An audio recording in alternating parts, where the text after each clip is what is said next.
In recent years, more pharmacists have been receiving functional medicine training, with the goal of becoming integrated into an expanded functional medicine collaborative care team. These professionals have direct interactions with patients when dispensing pharmaceuticals and are able to provide information on potential drug or drug supplement interactions, timing and dosing specifics, tips for adherence, and potential side effects. As part of this role, pharmacists can also provide information about the potential for drug-induced nutrient depletion and strategies to correct the issue. I look at it as sort of speaking the same language. And so if you are a functional medicine provider, you want to be speaking to a pharmacist who understands what your priorities are and how you're assessing or arriving at a conclusion. Most people think they get started on a drug, I'm going to take this for the rest of my life, when it's related to a chronic disease.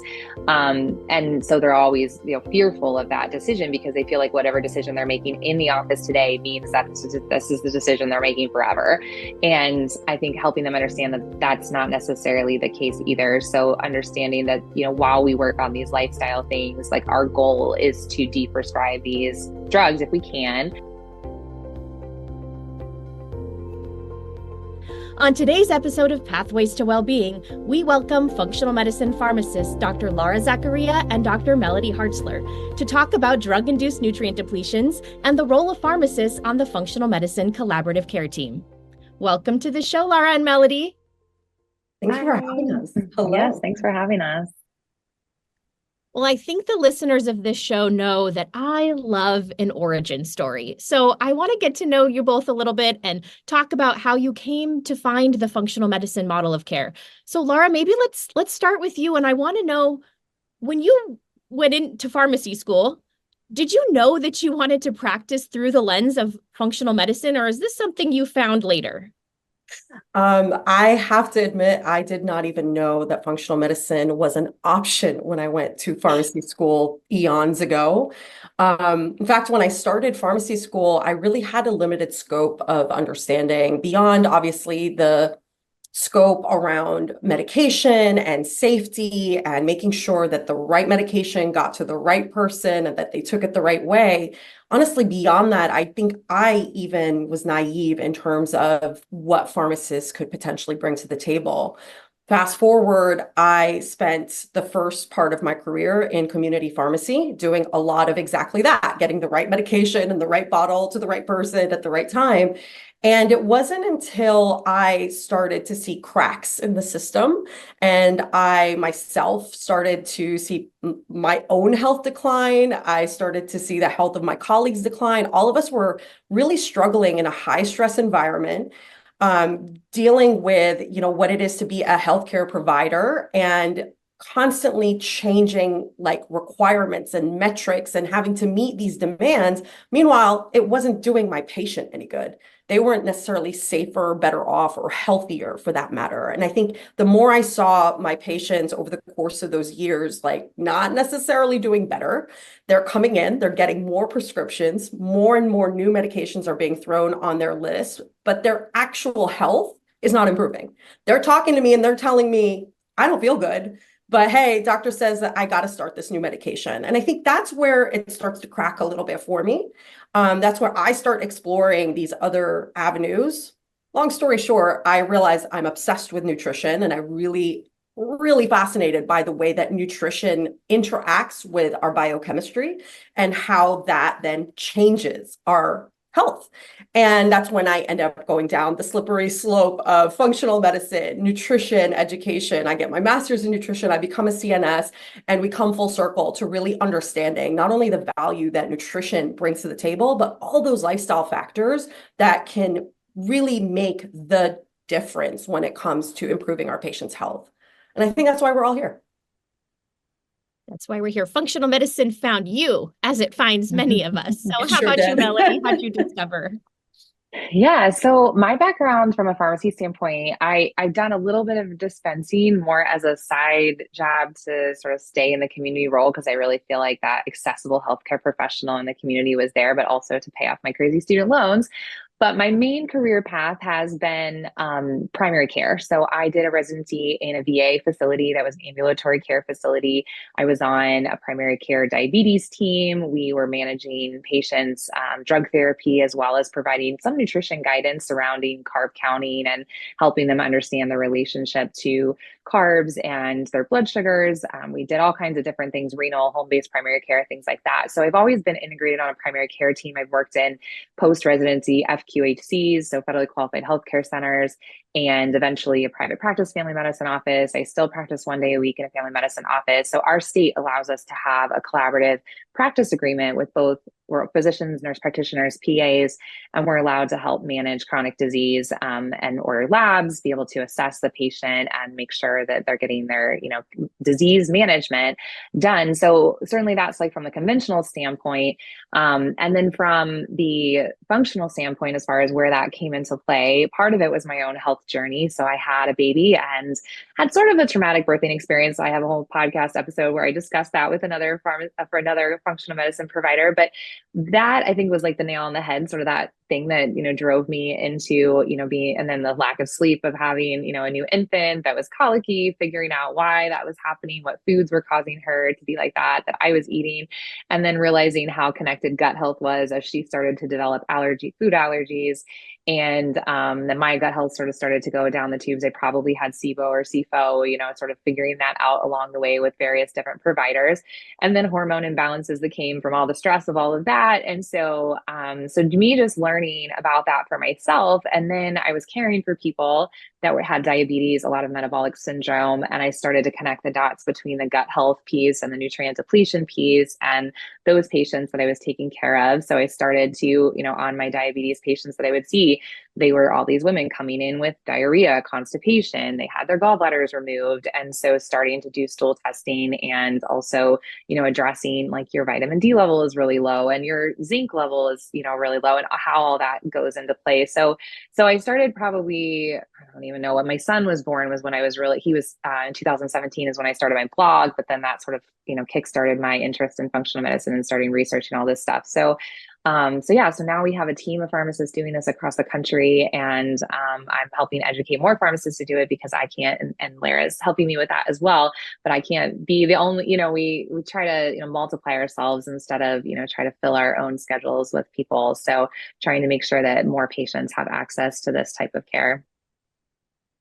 Wow, you both have such diverse and robust backgrounds. And I think so many of us, we have a clinical interest that then is ignited by a personal experience, cracks in our own health and understanding that we're not serving our patients in the way that makes us feel the most proud and the most satisfied. So I commend you both for honoring that call to action.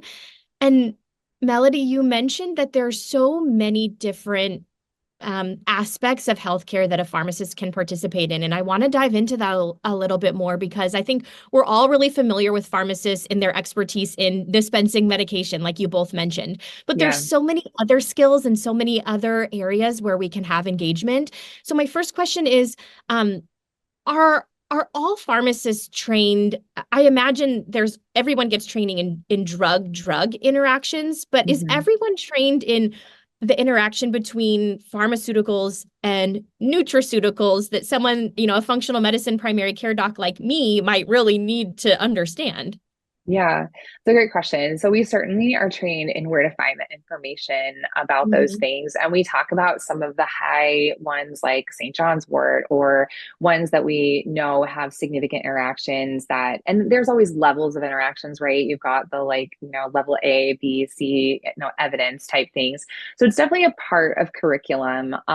It's not something that I think like every pharmacist that you talk to that's graduated pharmacy school is going to remember all of those things off the top of their head, because often they're not faced with them every day. So there's certain people that are using more supplements in their practice and are, more aware of those things. But we definitely have resources that we can, plug in the drugs and plug in, the supplements that someone's using to be able to determine what those are. But I think it takes because there's one thing about just looking at that information in a database, because any provider could pull up that database, but having our background in drug therapy and being able to look at it and say, okay, well, basically this is just maybe going to reduce the effectiveness based on what I'm reading with this data. So I think it's still safer for you to use, and we just need to monitor that.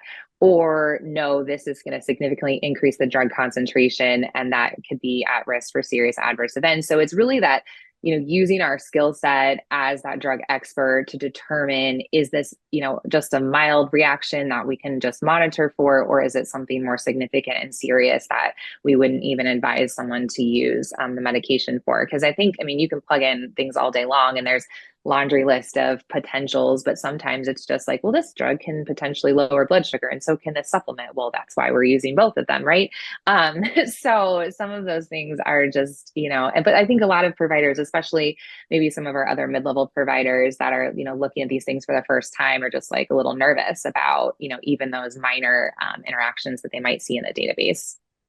Yeah, that makes great sense. I'm thinking for myself when I'm sitting at my desk and typing in these interactions, and I might see something like, well, this, nutraceutical is going to enhance the metabolism of this drug in the liver. And so again, I'm sitting there like, okay, well, is that fine? Do I increase the dose of the pharmaceutical so that I can still get this nutrient? And then I could really use some support there. But what kind of clinical setting is this type of collaboration happening? Is it in a hospital system? Can I call up my local pharmacist and say like, hey, I'm sending this person over and I have them on these supplements and they're on these medications? Where does that kind of work happen?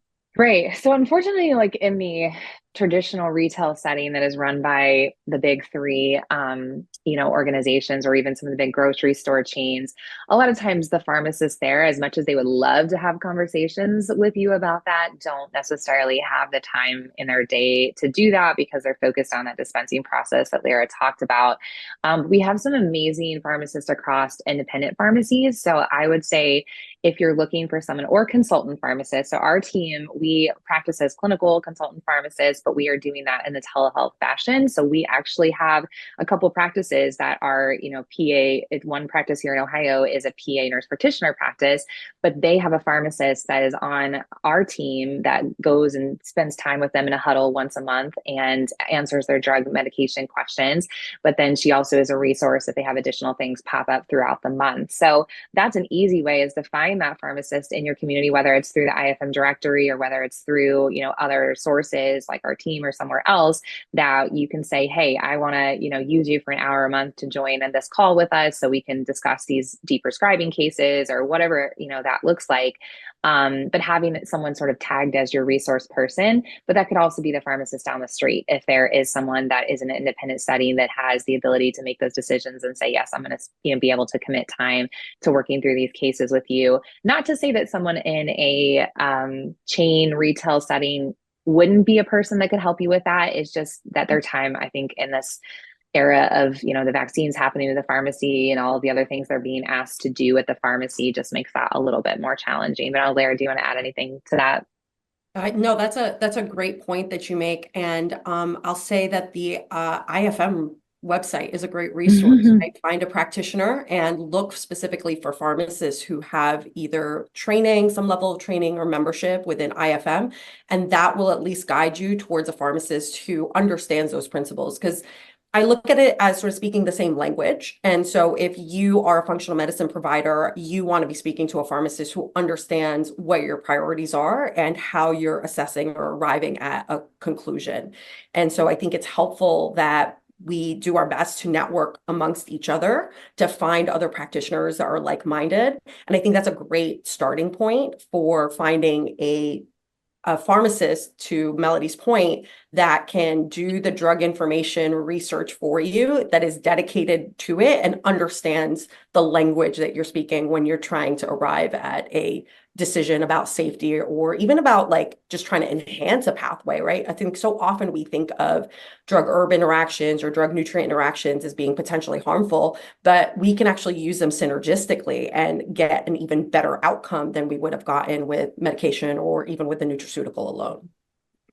The other thing I would add is there's pharmacy schools across the country. So part of my background is in academia. And so there's plenty of faculty that are also doing, whether it's research or normally there's someone teaching drug information at that school, and they normally have students, interns, and so there's other resources, that people might have in their community. If there is a school of pharmacy, there might be faculty that teaches the nutraceutical component that is able to be a resource for your practice as well. Can I use this as an opportunity to call to action any of said clinicians that are in those positions, because we desperately need research and more information on this topic. So if you are in that kind of position, please, let's work together to get more research and get more eyes on these interactions, both the synergistic as well as the potential safety concerns. Yeah, mobilize the functional medicine community to get more data. I love that. Lara, you and I have talked over the last couple of years about having a pharmacist buddy, and I really like the idea of that, because I am the primary care doc who is guilty of writing my prescription. I send it off, and then the pharmacist calls me if there's an issue. But other than that, there's not a lot of communication between us. And I had this example come up the other day. I'm sitting at my computer and I'm refilling this prescription, and it's giving me options like, do you want a tablet? Do you want a capsule? And I just have my go-tos, but I'm thinking in my mind, am I even choosing the right thing? Like, maybe I should be considering absorption and this patient's gut health and all these different things. For things like that, choosing the best route of administration, is that something I could work with a functional medicine pharmacist on to decide what's right for my patient? Somebody was asking me the other day about training for pharmacists and what exactly it entailed. And I was telling about one course that I had that was literally the entire 2 semesters worth, by the way, of just learning how things break down in the body. And Yes. so to answer your question, that's exactly what we're here for. I think so often, because the way the healthcare system is set up, our role has been relegated to just getting, again, the right medication to the right person at the right time. And that's incredibly important. Like, I cannot stress enough that that is an important role, but there's so much that we are taught about the pharmacokinetics of a drug that we can translate to nutraceuticals. And I think you'll see, like, the smartest nutraceuticals that we're using, the ones that we really love as functional medicine providers, tend to have what? Good absorption. We trust that they are doing what they're supposed to do, and we trust that there's data about how they work, right? And so I think if we can merge that idea, if you have a question on how something would be best used in a patient, and I understand the way that something breaks down, and I can guide you to the right solution and take that off your plate, I feel like I've really, at that point, done my job as a pharmacist. Because at the end of the day, you could write the most perfect prescription, perfect dose, really follow the guidelines. But if the person can't take it, won't take it, it doesn't work for them because of something else that's going on in their body, then frankly, it's not effective. It doesn't matter how ideal that prescription was. So at the end of the day, I see pharmacists as problem solvers, right? Like, that's essentially what we're doing. We're trying to make sure that whatever solution the prescriber has in mind, whatever that plan is supposed to look like, we're trying to remove every obstacle that there is to make sure that that patient gets the outcome that was intended for them, right? That means making sure it's in the right formula, making sure that it's in a formula that's not only going to improve their absorption, but they're actually going to take it. I don't know how many times you've had this where I've recommended a supplement and they're like, I hate powders. I hate capsules. I can't take that many pills, right? I don't like the smell of that, right? These are the kinds of things that are part of compliance and adherence that pharmacists are very used to working with patients. Making a list of supplement timing, like creating a chart for a patient so that they can take their supplements consistently, right? And that they're remembering what to take when and why they're taking it. Remembering what they have to space away from pharmaceuticals and what they have to space away from certain other supplements, or away from meals, for example, or with meals, right? Those are the kinds of solutions that we could provide that ultimately make your prescription better. Can I just say how impactful that would be for me to have someone help, especially with the timing? I'm thinking of all of our patients who are on levothyroxine, and they're on DHEA, and they're on all these things that need to be taken away from food and need to be taken in the morning, but they have low blood sugar. So it's like it's a whole thing. And having someone to create that schedule for them, I cannot even imagine how relieving that is to everyone involved. Melody, any additions for strategies that you use to really support patients with the adherence piece? Because like we said, the best treatment plan is going to be the one that the patient can actually implement. Yes. I mean, I'll echo Lara's comments about like if asking the patient for their preference, like do they want to put on this cream every day, from a hormone therapy standpoint, or do they want to take a pill or do it in a different way? So, or the powders, some people are like, oh my goodness, I'll never take something that I have to mix up in water and do other, I just want to swallow the capsules. So making sure that you understand what the patient preference is. Also like challenges at home. I mean, from a medication standpoint, if I have an elderly patient, are they going to be able to take this every day by themselves, or are they expecting that, can we do a twice daily dose of something? Like, is that even realistic when they have a pill box that's set up for once a day? Or what are their, methods that they're using at home to remember that right now? Some medications can't be taken out of the bottle and can't be put in a pill box. So how is that going to be incorporated if they are using some type of technology to help them get they're, making sure they're taking it if they're living alone. So especially in geriatric medicine, I think it's even more important to understand what their support system looks like and figuring out, is a nurse coming in once a week? Or are they coming in every day? Are they helping fill up the pill box? Is the patient doing that themselves? But even like when we're talking about, some drugs come in injectable versus oral. So is an injectable once a week option for certain things better than somebody trying to take it every day? So the more we can give patients the ability to communicate and be part of that plan and creating the plan, the better the adherence piece is going to be. So the more they're the ones making a decision and not me making a decision is the win on the adherence, and from what I've seen. Yeah, I just want to recognize after hearing you both talk about this, that these things that you were thinking of, these specific and precise questions, I was not trained to ask. I would not think to ask about a lot of these things just in my intake or in my follow-up visit with a patient. So I'm really starting to see even more clearly how important it is to have a pharmacist on the collaborative care team, because these are skills that I don't have. Thanks, Clay. I appreciate you saying that. And I want to also add that pharmacists not only are trained to think this way, but we have systems in place in order to evaluate for these things. So one of the things I talk about a lot is the medication therapy management, or the MTM. And this has been an opportunity. It's a specific type of encounter that has been created to ensure medication safety with patients. And it's a Medicare approved and paid service. And within that service, we have the ability to take a look at everybody at a patient's medication list and make sure that one, they're taking the correct medication at the correct dose. A lot of times this is an opportunity for us to discontinue unnecessary medications or to clarify on medications. I've seen cases where patients taking two of the same medication, not realizing they're both in the same class. And so now they're doubling down on like two ACE inhibitors, for example, without even realizing it.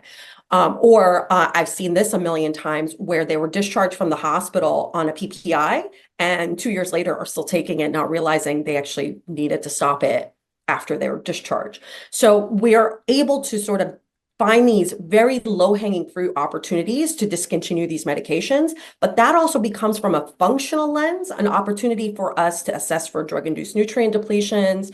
It's an opportunity for us to ask about their supplements.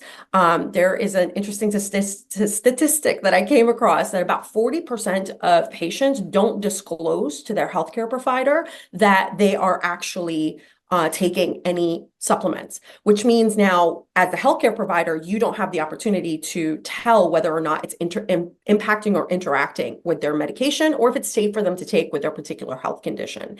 So I think that opportunity to have a conversation when they trust the pharmacist, when they know that pharmacist is not going to be judgmental around their choices of nutraceuticals and what they may have self-initiated, and can have a clear conversation about what's safe and how to more effectively take those supplements, and maybe even find a better solution for them, and then communicate that back to their physician. I think that's when we can really see a powerful way where pharmacists can step in and not only, get rid of the low-hanging fruit, but potentially like make this an even better, more therapeutic interaction.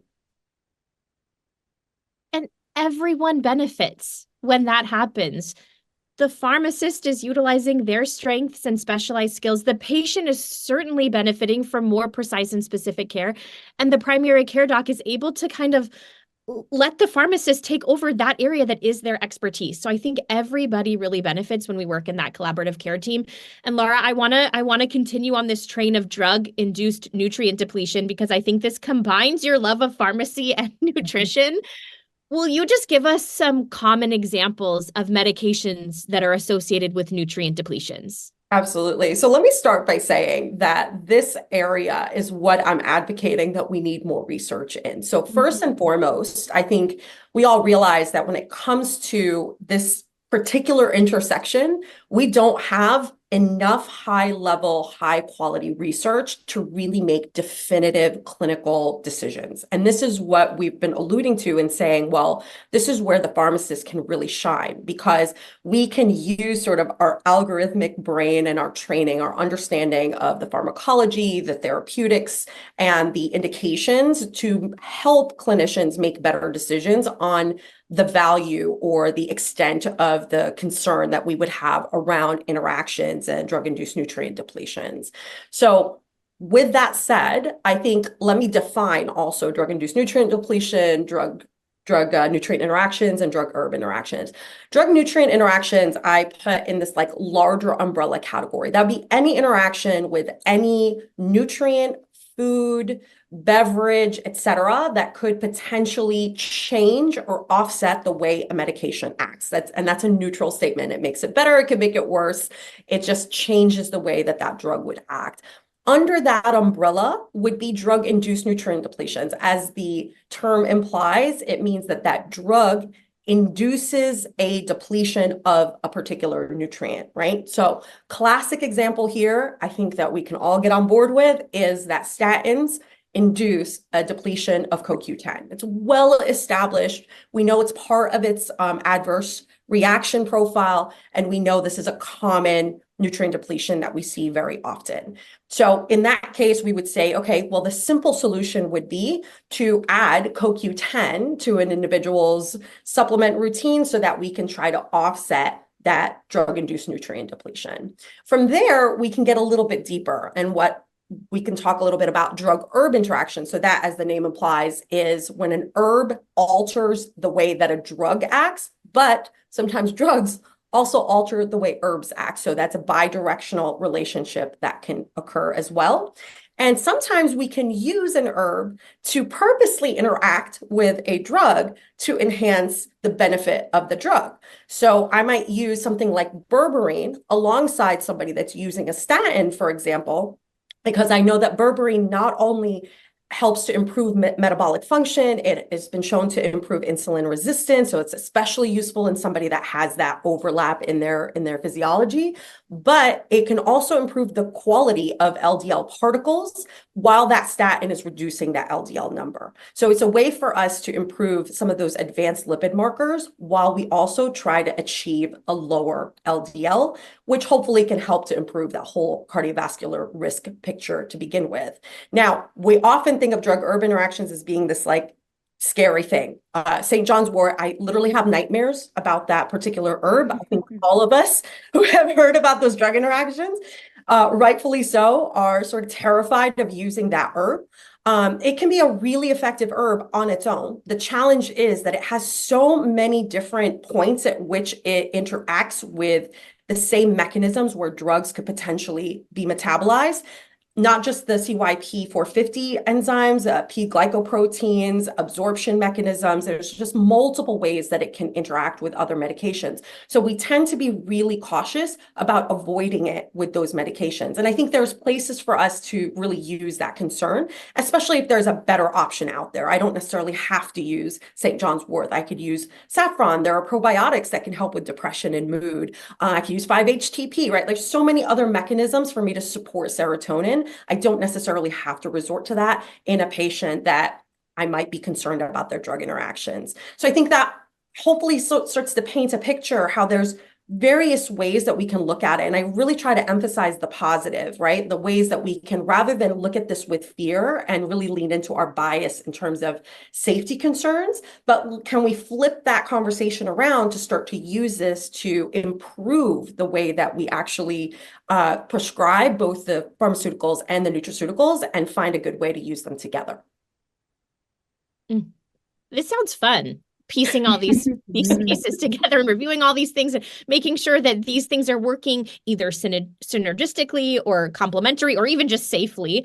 That actually sounds like great fun to me. Melody, you mentioned that your team is kind of working in a clinical setting to review these medications. Is this the type of thing they're looking for? They're reviewing medication lists, looking at supplement lists, and identifying these areas of either synchronicity or areas where things need to maybe be separate. Yeah. So we have a couple different patient populations. I mean, some of the patients were doing a traditional MTM encounter, like Lara was talking about. So that program that Medicare says, hey, these are your list of patients that are either coming to your practice or coming to your pharmacy that we would like you to meet with and review a drug list for. And so certainly sitting down with those patients and doing the medication review, but also incorporating the conversation about, okay, you've got a PPI on board, likely you're depleted in iron. When is the last time that you've had any kind of anemia panel checked, and having that conversation, because this person is likely fatigued, or, they might have osteopenia and they're not absorbing calcium because of that medication. So that's probably one of the most common things I see in primary care is PPI use. And then also metformin and like our B vitamins. And so we're having those conversations continually. A lot of our population is also more of a traditional functional medicine population that may not be on drugs because they are trying to avoid drugs by use of functional medicine. So we sort of have both sides of the coin, but definitely something that we can do and are equipped to do. I have to ask a follow-up question about this because you highlighted something that is so prominent in my practice. People find functional medicine because they're so excited about it being lifestyle focused and nutrition focused. And oftentimes they are specifically trying to avoid having to use a medication, but they might come in, they have hypertension, they have something that actually would really benefit from pharmaceutical treatment. How do we talk to them about the potential nutrient depletions in a patient that's already not super excited about yeah. pharmaceuticals, and making it, approachable and having them feel confident that we have the skills to kind of balance these issues? Yeah. I always talk about things as tools in our toolkit. We have a tool of this drug therapy, we have the tool of the nutraceutical, and we also have risk, right? So we have a risk of if your blood pressure remains high and you increase your risk for kidney disease or, other, cardiovascular complications. And I also, normally bring in the conversation of, the earlier we get your blood pressure controlled, the earlier we get your blood sugar controlled, we also have better outcomes because we don't have this metabolic memory piece. And so sometimes we frame it as we're going to use this tool, this drug therapy tool, for this period of time while we work on the lifestyle modifications, because yes, weight loss can bring down your blood pressure, but do I want to wait 6 months to a year for you to bring down your weight enough to affect your blood pressure?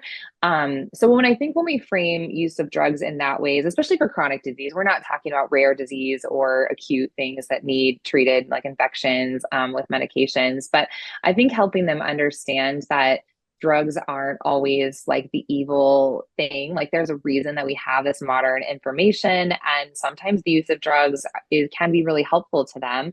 Bringing in, like when we're talking about side effects of drugs, I also bring up that there's side effects to nutraceuticals too. So it's not always just, a side effect or a nutrient depletion related to a drug. There can be things that happen if we take too much zinc, we get our copper imbalance. And so that also is sort of, and not that it's necessarily a depletion, but there are ways we can throw the body out of balance. We can methylate too much and cause issues there with people throwing all kinds of methylated B vitamins. So I just try to explain that they're not like these opposing things all the time, and that they're probably pretty more similar. We got drugs derived from a lot of plant-based things, so we're really just using a different tool. And and when we're talking about statins, I think that conversations with the CoQ10, we know that we need to supplement with CoQ10. So that's one thing we're going to be asking like someone, okay, if we are recommending you take a statin, we're going to recommend that you take 100 milligrams, at least maybe 200 milligrams of CoQ10 a day. And, but it also depends on the risk. Are they a primary prevention patient? Have they had a heart, or if they had a heart attack before? Did their dad die at 50 of heart disease? Like, so there's so much other nuance to, I think, the whole conversation with a patient and helping them understand like why drug therapy may be your best option right now. And also, I think helping them understand that drug therapy isn't always a forever thing. Most people think they get started on a drug, I'm going to take this for the rest of my life, when it's related to a chronic disease. And so they're always, fearful of that decision because they feel like whatever decision they're making in the office today means that this is the decision they're making forever. And I think helping them understand that that's not necessarily the case either. So understanding that, while we work on these lifestyle things, like our goal is to deprescribe these drugs if we can. But again, like safety and efficacy conversations and, what the risk benefit. I mean, there's always a risk to everything we do. There's a risk walking across the street. There's a risk if I decide to travel or I don't decide to travel, or if I take a car or I take a plane. Like, so anything they choose to do, whether it's a nutraceutical or a drug, is always going to come with some conversation. So trying to make them not like opposing things, but sort of like both options in our toolkit, I think has been my approach to things. I love using that analogy of a toolkit because it truly is just another option, right? And we have data that helps guide some of those decisions. And then there's personal like needs and family history and genetics that are really going to shift for one person or another. I like to give some specific examples. Like antibiotics is my go-to example of just the vast change that we've seen in public health with the advent of antibiotics. Now, could they be overprescribed? Absolutely. Can they create unintended consequences in terms of disrupting the microbiome and the gut health? And yeah, that's all absolutely part of the conversation. But sometimes we have to use that tool in order to save somebody's life, right? And that is going to then mean, okay, well, that's step one. Step two is now how do we reverse some of the adverse reactions that we saw as a result of needing that particular intervention. The other example that I give is in hormone replacement therapy, specifically thyroid. I find too often my patients assume that having to take thyroid medication means that they lost the battle somehow, that needing to take it or not being able to discontinue it means that they're not doing a good job in terms of managing their thyroid condition. And that's one of the first, goals that a lot of people will share with me when they're working with me on their thyroid health. And part of it is, well, you need thyroid hormone. It's kind of the master metabolite. She is very important in terms of every single function that we have in the body. So if you are not able to make enough thyroid, that is a life-threatening condition in my opinion. It starts off with superficial things like losing your hair, changing your skin texture, changing your nail beds. And it just very quickly evolves into being more and more serious if we don't actually address that deficiency. And there's no shame in actually needed to take a replacement. The other myth that I hear around this is around levothyroxine somehow being inferior to bioidentical hormones or T3, T4 compounds. And I don't think that's true for everybody. I think some people do really well on levothyroxine, and we've done an amazing job in public health of being able to get a cheap medication out to the masses to help to supplement their thyroid function. But what we can do if you're not indicated for a bioidentical or a T3, T4 combination is actually improve the conversion of T4 to T3. And I think that's a missing conversation, that you actually need certain nutrients, particularly zinc, vitamin A, vitamin E, antioxidants to help to improve the conversion from the inactive T4 to the active T3. And then from there, making sure that T3 interacts well with the cell receptor so that it goes on to open that door and do the job that it's supposed to do metabolically. And I think this really starts to open the conversation about empowering the patient with things that they can actively do. They can seek out foods that have these particular nutrients in them. If needed, we can supplement them with supplements, right?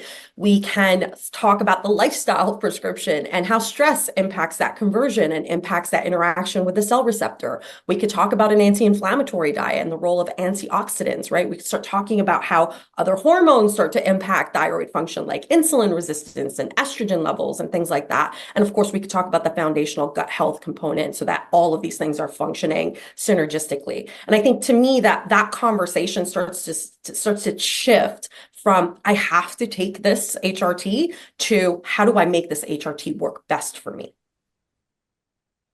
There's such a strong undercurrent of motivational interviewing here, like helping the Yes, patient figure out what is your goal. Let's anchor into that. And then we have a million tools to help you get there, medication being one of those. Mhm. Yeah, I was gonna say, I mean, and also the blame factor, like so many people are thinking like they failed, whether it's with thyroid or with diabetes or hypertension, and they're like thinking that this is like the punishment, like is taking the medication. And sometimes historically physicians have used things like insulin like as like a threat, like if you don't get your act together, you're gonna need on insulin. And so many patients have told me that. And so when they do need insulin and then we're having this conversation, they're like, well, I failed. It was my fault. Or even now that we have injectable agents that aren't insulin, they think even that medication is a failure because they associate the injectable with other historical injectables. So just helping people understand we live in a terrible environment. Like we have all of these toxins around us. Like we have our nutrition, it's not our fault what has been put into our nutrition system, and we can make the good choices now that we know. But did our parents know a lot of this information when we were growing up about the microbiome and what we shouldn't have been eating from the school lunch and all of those kinds of things? No. And so Let all alone we what can people have do, access to, right? Like what right, they're able to exactly. even choose when they come. Exactly. Yeah. So I think it's just that helping the motivational interviewing, the coaching is so important in these conversations of like, you did not fail. This is like, you're here now and we have this knowledge now. And these are our options to move forward. I think you both have made a strong case that we need more functional medicine pharmacists. And one way that you are increasing this access to this type of care is with your new online course, Functional Medicine for Pharmacists, Root Cause Approaches to Medication Therapy Management. Will you tell us a little bit about this new online course? It's really exciting. Yeah, this was such honestly a dream to be able to collaborate on producing this course. We have been sort of envisioning an opportunity for pharmacists to not only learn the basics of functional medicine, not only start to understand the framework, because let's break that down a little bit. Functional medicine is not just one type of medicine, right? It is the way that we take all of our collective specialties, the way that we have been trained, and we apply a filter on it based on this functional medicine approach. And I think when we all speak that same language and we're able to understand the differences in assessment, the systems medicine component and the interconnectedness of the various systems, when we start to understand the interaction with the gut microbiome and gut health, and we start to put all of those pieces together, we start to see our patients' health concerns from a different lens. And that's what I call sort of putting that lens on, putting that filter on to view the condition from this functional medicine perspective. So we wanted to do that for pharmacists. We felt like there wasn't enough specific training for pharmacists to really step into the functional medicine framework and say, hey, here we are, here's the skills that we have, and we want to apply it within this lens. And so what we did was we took the basics of the functional medicine framework, the assessment strategies, the go-to-it model, the matrix, the timeline. We pulled it in to use that as the foundation to then layer in the basics of MTM that help to support the lifestyle interventions, diet, nutraceuticals, motivational interviewing, meeting the patient where they're at and helping to find solutions to both support that patient as well as to support the busy practitioners that could use the help. Absolutely. I think we are using tools from the IFM toolkit as well. So there's great resources that people who participate in this course have access to be able to implement into practice afterward as well, which I think is key, is being able to take what you're learning and actually use it in those medication therapy management encounters or in the clinical consultations that you're doing as a pharmacist. Well, I wanted to thank you both for giving us this this inside scoop about how functional medicine pharmacists can work in a collaborative care team and really benefit all areas of healthcare delivery. I'm really excited to see the evolution of functional medicine pharmacy, and it's just been such a pleasure to spend time with you both today. Thank you so much for being on the show. Thank you for having us. Yeah, it's been a pleasure. Thank you so much for this fun conversation. To join the conversation on this topic, visit IFM's pages on Facebook and Instagram. For more information about functional medicine, visit ifm.org.